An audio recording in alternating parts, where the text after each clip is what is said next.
Parfois, un événement exceptionnel suffit à révéler les fragilités d'un système. La détresse d'une baleine sur le littoral congolais n'a pas seulement exposé le manque de moyens d'intervention face à une urgence climatique. Il rappelle surtout que la RDC demeure confrontée à une contradiction majeure, posséder des ressources naturelles exceptionnelles sans parvenir à les valoriser pleinement.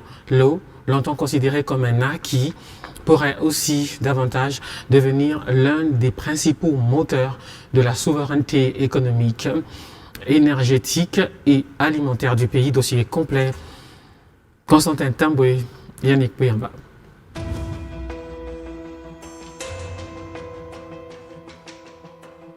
L'échouage d'une baleine sur les côtes de Mwanda dans la province du Congo central au début du mois de juillet a suscité une vive émotion en République démocratique du Congo. Au-delà du caractère exceptionnel de cet événement, il a surtout mis en lumière les limites des capacités nationales face aux urgences environnementales et relancé le débat sur la gestion des immenses ressources naturelles du pays.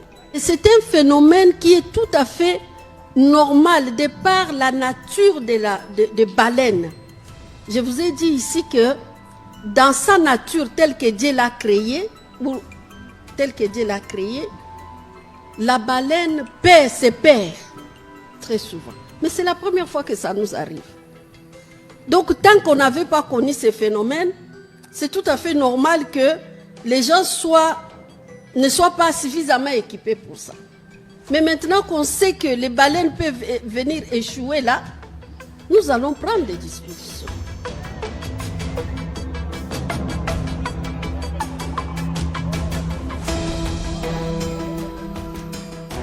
La RDC détient plus de la moitié de réserves d'eau douce de l'Afrique et abrite le bassin du fleuve Congo, deuxième au monde par son débit. Pourtant, cette abondance contraste avec la réalité quotidienne des millions de Congolais, confrontés à un accès limité à l'eau potable, à des infrastructures vieillissantes et à la persistance des maladies d'origine hydrique. Le véritable défi n'est donc pas la disponibilité de la ressource, mais sa transformation en un service public efficace et un levier de développement. Les opportunités sont pourtant considérables. Dans l'agriculture, une meilleure maîtrise de l'irrigation permettrait d'accroître la production et de renforcer la sécurité alimentaire face aux effets du changement climatique.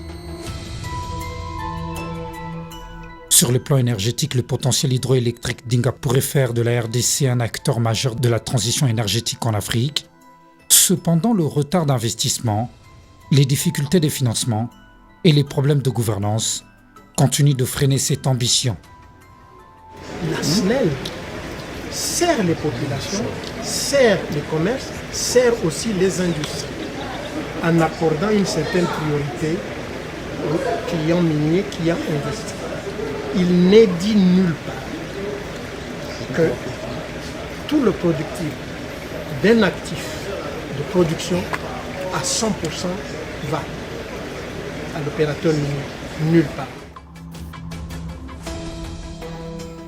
Le gouvernement entend désormais replacer l'eau au cœur de sa stratégie de développement avec la création annoncée de l'Office congolais de l'eau. Cette structure ambitionne de mieux protéger les ressources hydriques tout en les valorisant dans les secteurs clés comme l'agriculture, l'énergie, les transports fluviaux, la pêche, la santé publique et la préservation des écosystèmes. On est en train de mettre en place la gouvernance de tout ceci, de sorte que d'ici 2028, l'argent pourra commencer à atterrir dans les pays concernés parce que nous sommes l'un des pays majeurs dans cette initiative-là.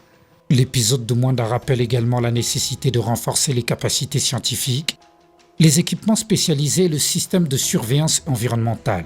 Il démontre qu'une gestion moderne de ressources naturelles ne peut se limiter à leur exploitation, mais doit aussi intégrer la prévention et la réponse aux crises écologiques. C'est une question qui touche au ministère de la pêche. Parce que c'est là qu'il y a des experts sur les comportements des poissons en général et des poissons comme un peu spécial comme la baleine. Et donc c'est un travail que nous allons faire ensemble renforcer les capacités de notre administration, y compris l'ICSN, dans la prise en charge de ce genre de problèmes. Les réformes engagées dans le secteur de l'eau et de la forêt traduisent une volonté de moderniser la gouvernance environnementale. Si elles sont menées avec cohérence, elles pourraient permettre à la RDC de transformer son immense capital naturel en moteur de croissance durable. Au fond, la question n'est plus de savoir si le pays dispose de ressources nécessaires, elle est de savoir si elle saura gérer avec efficacité, transparence et vision à long terme, car la véritable richesse de la RDC ne réside pas seulement dans l'abondance de son eau, mais dans sa capacité à en faire un facteur de prospérité, de souveraineté et d'influence régionale.